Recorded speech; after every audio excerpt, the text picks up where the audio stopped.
Hi, I'm Tom Burgess, and thank you for listening to the Profit for Purpose series from the Real Agenda Network of podcasts for political change. We talk to inspiring business leaders about how we can build a sustainable economy that works for all.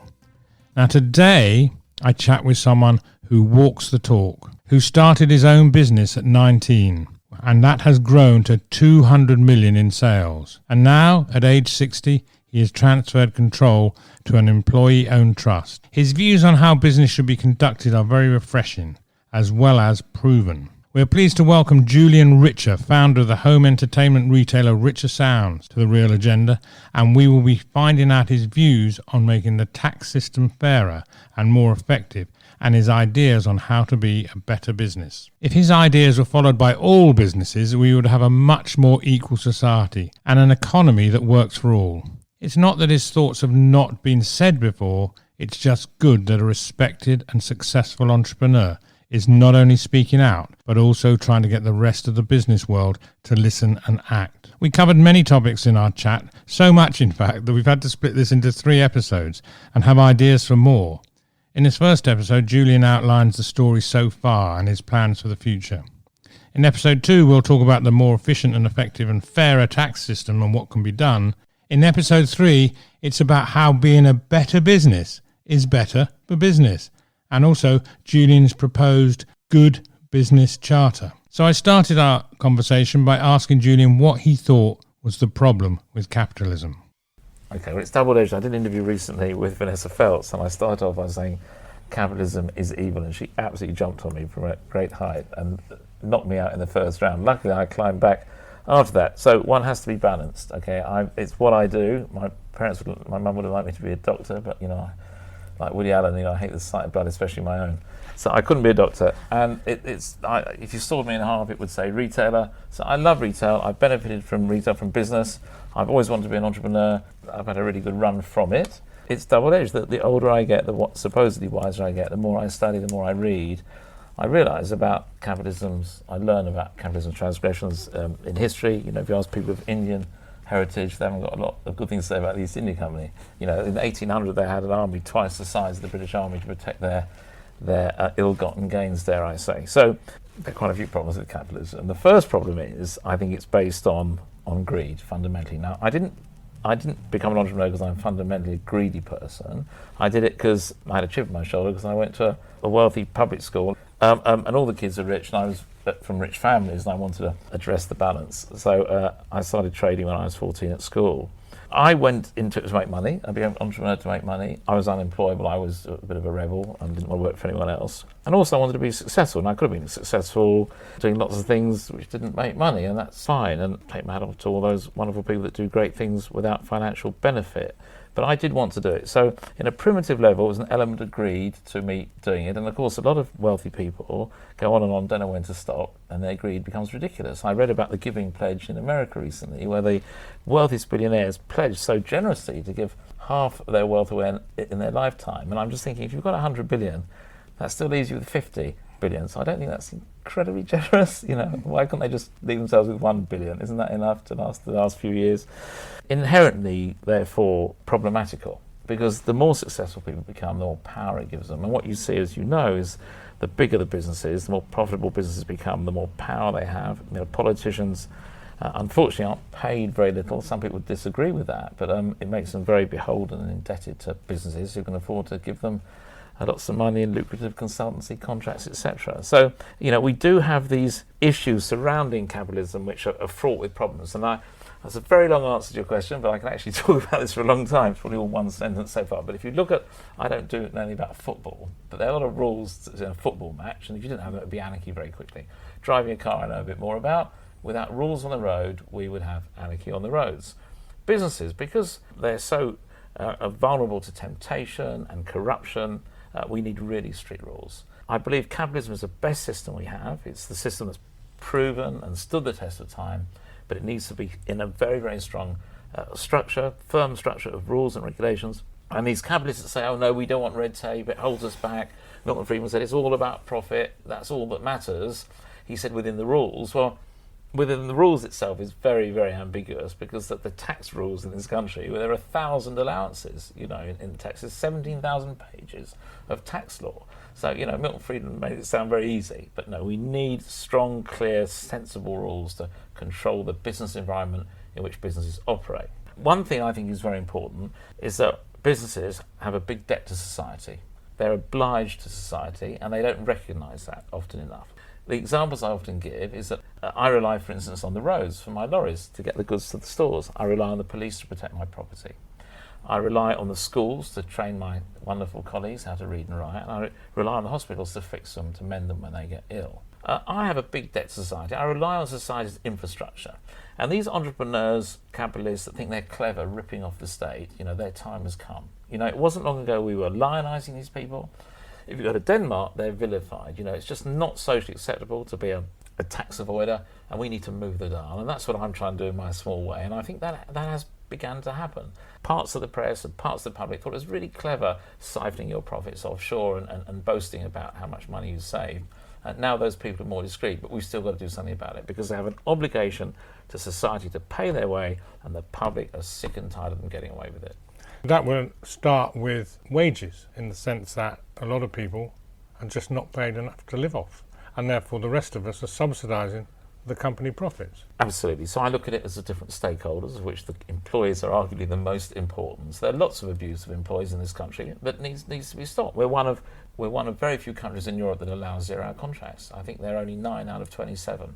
Zero-hour contracts are evil. We have 900,000 people on zero-hour contracts. Now, the huge majority of people on them do not want them. They're unilaterally imposed on them. They're a very small number who have got wealthy parents, and maybe they're studying at college, and they don't care if they work in a bar for 5 hours a week or no hours a week, because daddy's going to pick up the tab, okay?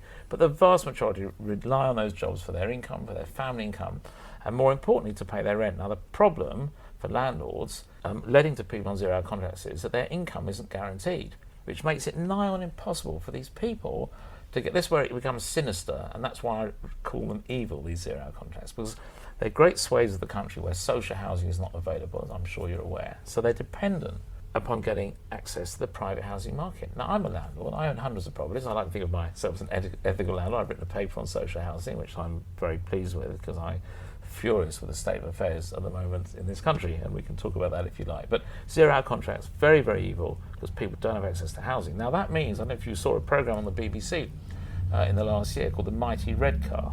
It did indeed, yeah. You saw it. It was very fascinating, that programme. It was fascinating. Yeah. And what you saw in there made me cry. They had a nurse there working day by day in hospital, dealing with the dreadful things these nurses, wonderful nurses, have to deal with. She was living in her car. I mean, I cannot believe in our country in the 21st century. Now, poverty is relative. In 1850, Karl Marx observed workers in the mills in Manchester living to 17 life expectancy. I mean, ridiculous. So we're not there anymore, but comparatively to the way we have so much wealth in this country, that is unacceptable. So what do you feel about that? What do you think? So is it ridiculous that the wealth is accumulated by a few? So since 1979, we've seen an 80% increase in GDP in this country in 40 years. When you take into account inflation, we've seen no increase whatsoever in real incomes. So that is wrong. That has just been inequality. The rich are getting richer, workers are not getting richer. And what we have is a tax system that exacerbates that.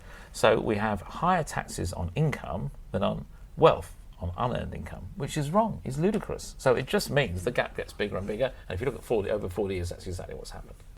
Indeed, since you started your business in 1979, that very year. So there's been 1978, I lied. 1978, I was 19, sorry. Yes. So there's been a lot of changes since then. Yeah, and I'm one of the lucky ones. But at least, thank God, I have the sort of, hopefully, the awareness to recognise that and also do something about it. Now, I'm not the only capitalist criticising capitalism, but I'm in a small but hopefully growing club, and I've got some plans to do something about it.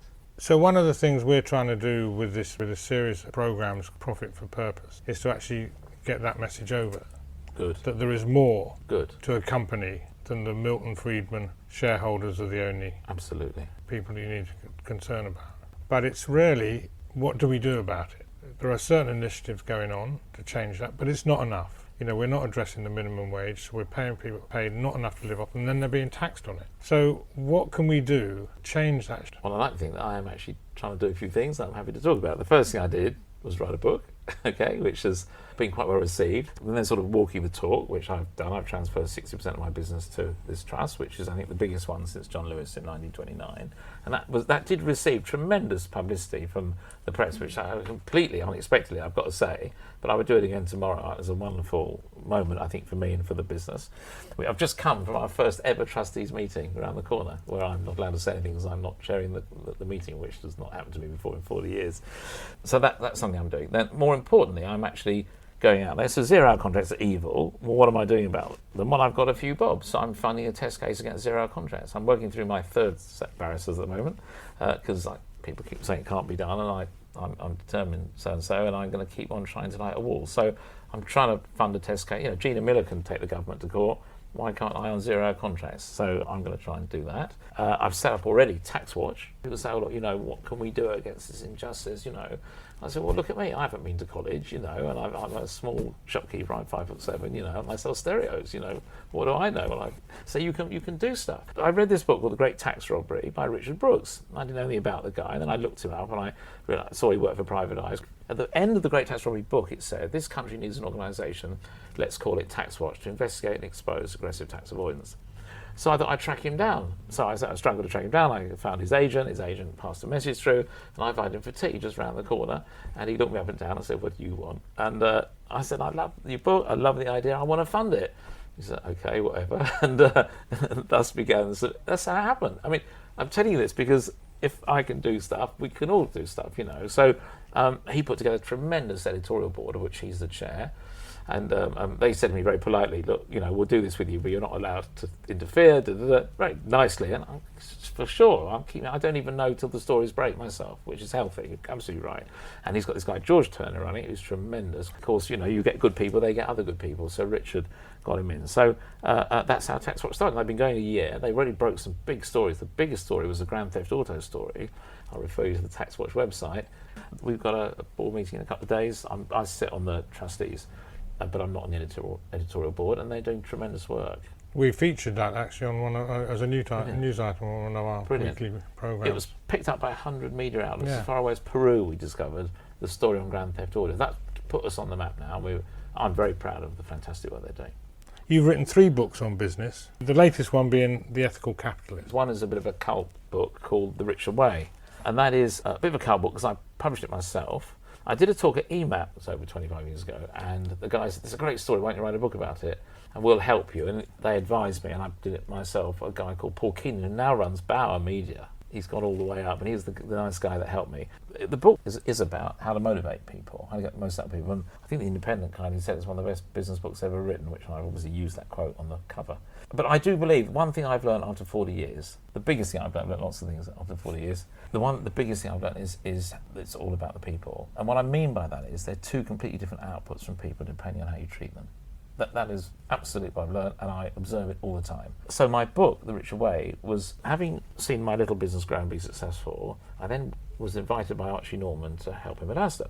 And I was only interested in the people stuff. I was interested in cultural change, communications, staff motivation, customer service, and I put in a suggestion scheme for them. Don't ask me about IT or distribution or compute, that's not my thing. But I was there for 2.5 years, fascinating times, because we tried out stuff I knew worked in my little company with his 70,000, as we call them, colleagues, which was my suggestion at the time, and for a completely different type of employee. They were completely different, and they still responded. Having experienced that, and I did this talk, and so I then wrote a book about it, and I just published it myself. I didn't want any publicity. I was very low-key for years and years. The only reason I've come out of my shell is this responsible capitalism platform is something I'm comfortable with. I think it's worthwhile getting my head above the parapet. So, but in those days, I wanted it very quietly. I didn't want to sign to a publisher who'd make me go and do book launches and signings, and I started selling. And that's been out for 25 years.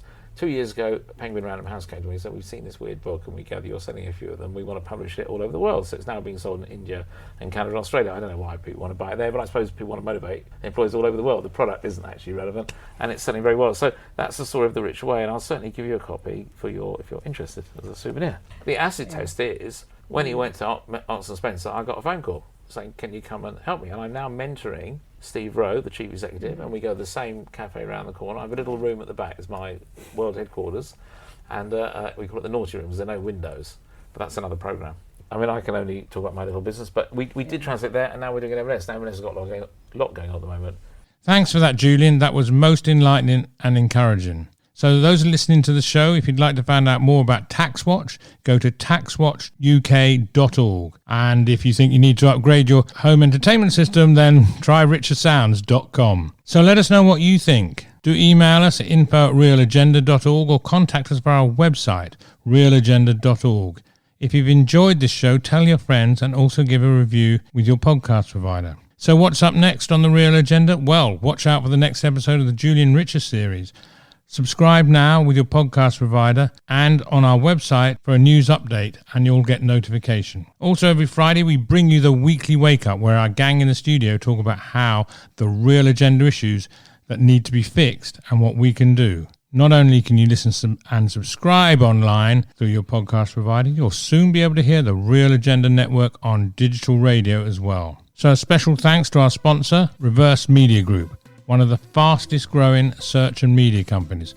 Find out why at reversemediagroup.com. And don't just take my word for it. Reverse Media Group has just been listed as the 9th fastest growing private tech company in the UK. Now, one thing is certain. People want to see change to a more compassionate and just society, as well as more courageous politicians prepared to do the right thing for the people over party. It's urgent, and it's up to us to make it happen.